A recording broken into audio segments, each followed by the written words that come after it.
Guys, today we are going to respool a Portland electric weed eaters pump head. This is item number 62567. I believe these are a Harbor Freight deal. I'm not sure. 13-inch trimmer, string trimmer, Portland. What we're going to do here is do a complete tear down so you guys see how these work. These are very common bump heads for the electric weed eaters. They match up pretty much with the Ryobis and everything else. I'm going to show you the working parts inside and what you need to look out for to make sure that it's actually working properly. So we've got, I'm going to turn the torch on.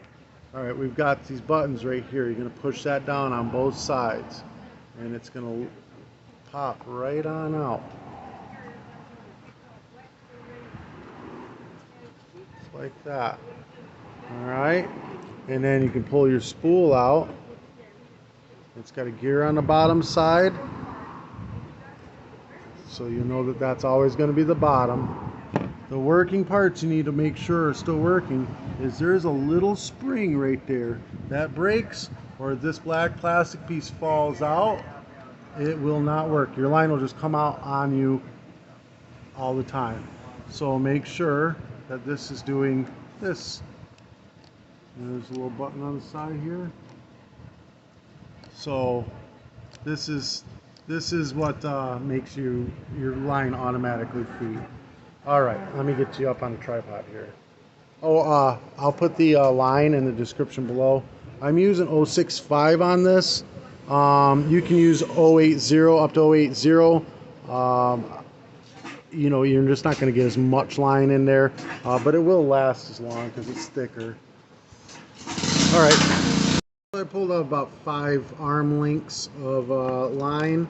4 or 5 should be enough, more than enough actually. We're going to put the two ends together like this, and then we're going to pull it through till we get to the other end of the line. Give me a second, I'm doing it here off camera.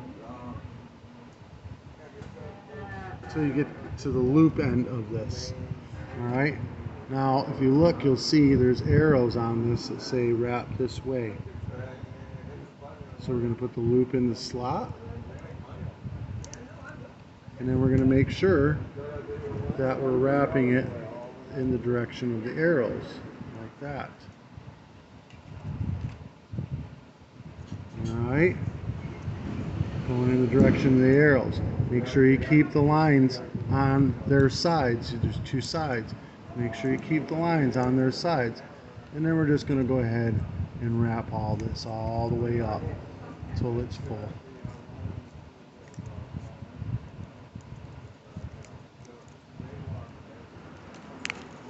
Get this all on the other side here.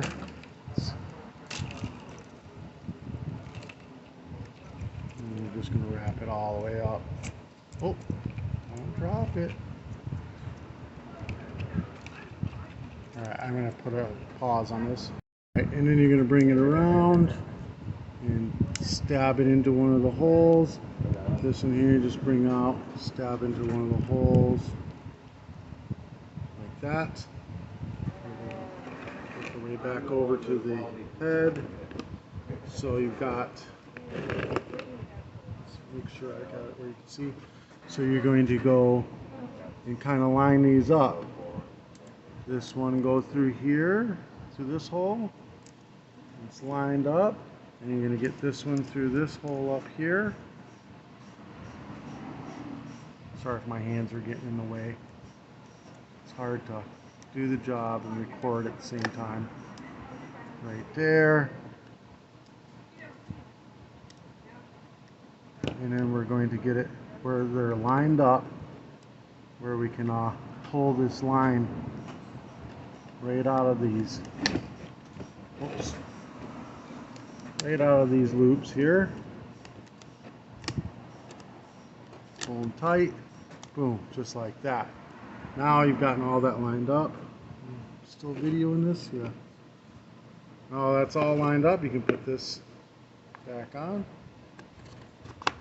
And it's in one piece. Now you're going to take each line. Let me get this pulled back, reorganized a little bit. Now you're going to take each line and measure it to the cutoff blade, which is this blade right here, and you're going to cut it just shy of that blade with some cutoff pliers, both sides, just shy of that blade, just like that, and you're ready to rock and roll. Alright guys, that's it. That's everything you need right there. If this helped you out in any way, shape, or form, please give me a thumbs up, hit that subscribe button. If you want to do any advertising on my channel, message me. I'll be more than happy to have you.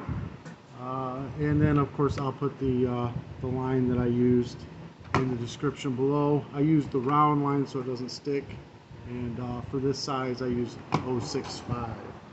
Alright guys, peace.